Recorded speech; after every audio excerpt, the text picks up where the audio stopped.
Arratsalde guztioi zer modu zaudete, ze moduz hastia? Bueno, lehenengo gogoratuko dugu, lehengo hastian ikusi gehiuna.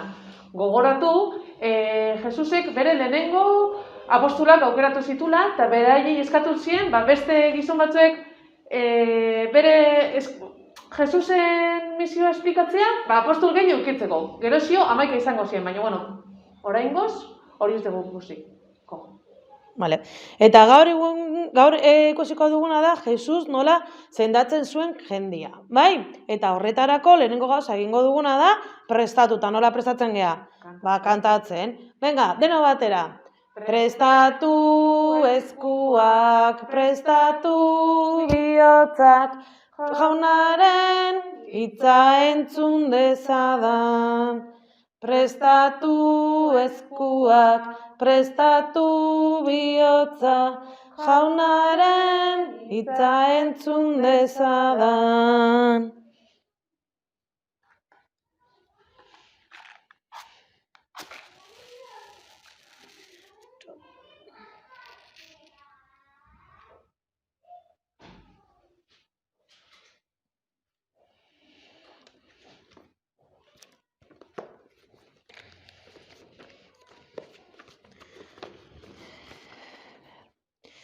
Behin, Jesus herri batean zela, lepra jositako gizen bat azaldu zen.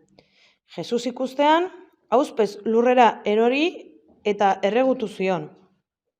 Jauna, nahi baduzu, garbitu nezakezu. Jesus ikusita lepraduna lurrean auzpez zer esan nahi du keinu horrek? Esan nahi du, Jesusek, gizona, Jesusengan konfiantza asko dakala. Ez? Bai, eta zer esaten dio lepraduna jainkoari? Jainkoa, nahi baduzu garbi nezakezu. Badakizuen zer da lepraduna izatea? O zer da gaixotasun hori? Noelia, nahi dezuzuk esplikatu? Bueno, lepradan gaixotasun oso kontagiosoa, eh? Bai, eta oso larria. Lepra badakazu, bada posible seguruna da hilingo zehala. Ta horregatikan jendia lepradunak baztertu egiten zituzten, ez zituzten herria nahi, eta herritikan kanpo bidaltzen zituzten jende. Oie, bestela gure gana etortzen baldin bazian, gu kontagiatu egingo ginateke, eta dena oso gaixo jarriko ginateke. Hori da lepra gaixotasun bat, oso larria dana. Bai, horregatikan esaten dio jainkoari lepraduna, garbitzeko eta sendatzeko behar nahi dulako jende guztiarekin egon, bai, eta ez baztertuta sentitu eta gaixorik egon. Zer uste duzu egingo duela Jesus? Orduan, Jesusek eskua luzatu eta ukitu egin zuen. Ikusten duzuen bezala, Jesusek ez du ihes egin. Ez daka beldurrik kontagiatzeko, ikutu egiten du. Bera nahi du, sendatu. Nahi dut izan zaitez garbi. Berehala alde egin zion leprak.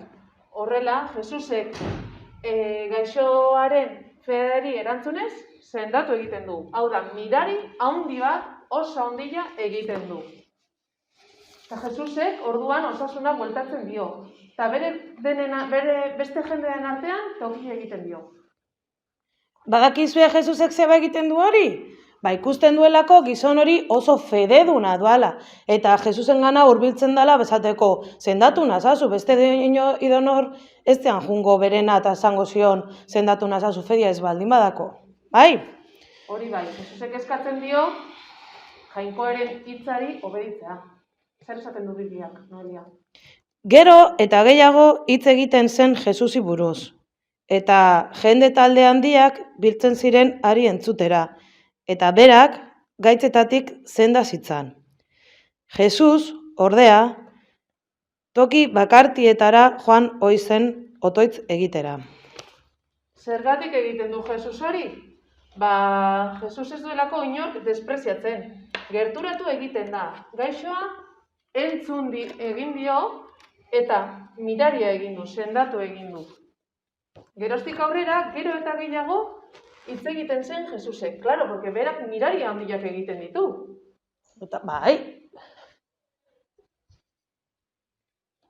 Bueno, pasa nada. Gero, egun hartan, gaualdian, Jesusek, otoitz egitera joan zen, bere aitarekin hitz egitera. Eta eskerrik asko esan zion, eskerrik asko aita lagundu diguzulako. Orain, gaixoak bezalaxe, guazen jainkoataz, konfiantza ukitzera. Eskatuko diogu guri laguntzea, ez da, Noelia? Bai, eskatuko diogu danon artean, bale? Orain, otoitza egingo dugu. Aita, zure seme Jesusen antza izan neko nuke. Naia ezagutzeko argitu didazu nire bihotza. Eta beteko dut, esan didazu zer nahi dezun nigandik. Erakutsi didazu zure naia.